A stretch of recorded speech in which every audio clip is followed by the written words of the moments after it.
What's going on, guys? Welcome back to the channel. It is Tuesday over here.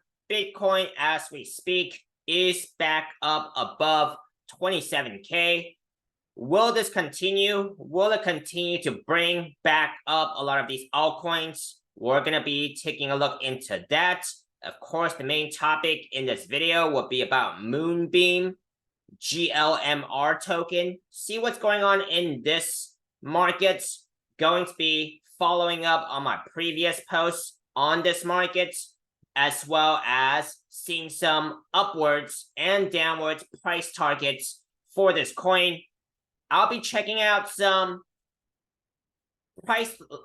key price levels for this coin to go either the upside or downside, and also going to be sharing with you guys my personal sentiment and opinions on this overall crypto markets. So stay around for that later in this video. Of course, none of what I'm saying here is financial advice. It's purely my own personal opinions and speculations. I am not a financial advisor nor an elite trader of any sort, even though I am a profitable trader who's been able to keep most of my profits in the last bear market. But I'm looking to crush it here for the next bull cycle. So if you guys feel the same way, hit that like button, hit that subscribe button, and let's take a look into the charts. So let's take a look into GLMR here. Well, Moonbeam, GLMR. Okay, I just pronounced it GLMR, but it's Moonbeam, GLMR. See what's going on in this market. Has anything changed since the last time we have talked about this? So on this weekly time frame here, we do have a falling wedge. Falling wedges typically break to the upside, okay? It has not done anything yet, really, since the last time we talked about this. It probably came down a little further down the pattern here. Okay, getting pretty close to the top trend line. Will it actually break out this swing, right? Okay, let's see. Okay, if it actually breaks out, we're gonna actually move this this measure targets, okay, this measurements, because it has not broken out yet since the last time, and it looks like we need a future breakout date. Let's just say 2 weeks from now. Okay, let's just say. It's not that I'm saying that it's gonna break out 2 weeks from now, but I'm just picking a future breakout date that's reasonable to get a measure target, which is taken by measuring the opening of the pattern and then putting it on top of a measure of a future breakout date. And I think in 2 weeks, it's reasonable because it's pretty close to the top trend line. Of course, if it doesn't break out, then you run the possibility of it coming all the way back down to this bottom trend line here, which is going to be a pretty steep drop. Okay.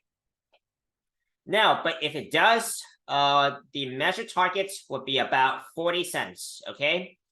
40 cents measure target. That is, that's still a pretty good move, right? Still a pretty good move. Of course, measure targets are estimates only, right? It could be over, under, and it could take some time to get there. Do your Google searches on what measure targets, measure moves, falling wedges, whatever trading concepts I'm talking about here. Go and verify and learn these concepts yourself so you can actually go and chart these yourself, right? And not listen to some guy on YouTube constantly to see what's really going on, because the main takeaway from watching these videos should be that you're learning technical analysis yourself so you can be in this game in the long term. Okay? Now, let's take a look into the daily time frame, see if we can get any clues on if this is going to break down or break out, right?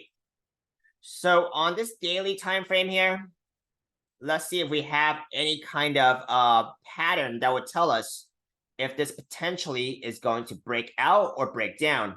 Okay, so on this daily time frame here, I do see another pretty easily identifiable falling wedge. Okay, which is, like I said, usually a bullish pattern, but nothing is certain in this market. It could still break down, okay? Now, this falling wedge right here, the measured target, which would be, it's going to be smaller than the measured target of this bigger falling wedge, right? Let's just say if it breaks out way later, if it breaks out like maybe in 10 days, right? Then you get a measured target out of this smaller falling wedge to about 21 cents area. And that will basically put you on top of this bigger falling wedge, if you guys are following, right? So it does look like there is a possibility leaning towards a breakout. Not absolutely, but possibility leaning towards. Of course, if this price action does break this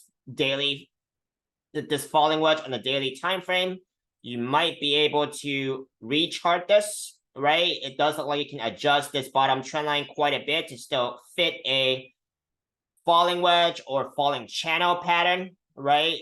If that happens, we can come back and revisit this. Let me address some questions from the last video of GLMR, because I know some of you guys also asked me, what is my target for the next bull run?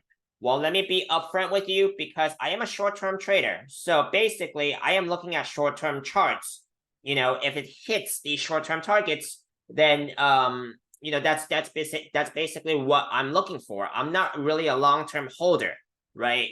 So I cannot answer you that, because I am basically just looking at short-term charts. I am a short-term trader, and I am looking to take quick profits. Now, let's take a look into some key price levels that this price action does need to break in order to go to the upside, okay? We have the daily 21 SMA currently right above this smaller falling wedge here at about almost 18 cents area. Daily 50 SMA, the gray line, 20 cent area. Daily 200 SMA, about 28 cent area.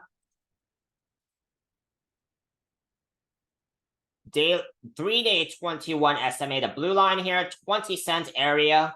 3-day 50 SMA, the gray line, 24 cent area, I would say. Do we have the 3-day 200? Yes, we do, but that's way above. That's about 95 cents area, so nothing to really worry about as resistance. Weekly 50 SMA, currently about, 24 cents area, the blue line here. Weekly 50 SMA, about the 33 cents area, the gray line. Let's see if there's a monthly moving average that has just appeared. The monthly 21 would be about, about $1.02 area. So nothing to really worry about. Now, what I pointed out was basically the noticeable key resistances going up, okay? You guys can dig further into other resistances based on past trading history, but just for time's sake here, I'm not going to do that on the upside, because we have a lot of major moving averages on top of the price action. But we will do that on the downside right now as an example. It doesn't even look like we have it. I mean, it really looks like we're at the all-time low right here, right? At about 20. Let's see. Let's check. Let's check on the lower time frame, so I can get a clearer picture on what's going on.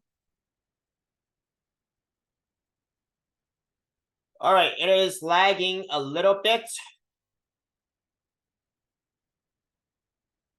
so bear with me here, please.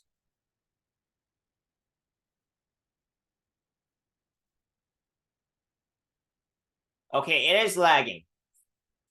It is lagging. Beyond any kind of resumption here. Okay, guys. So it does seem like it is lagging, and trading view here is not resuming at this point. So, what I'm gonna say is, it looks like we're basically at the all-time lows, right?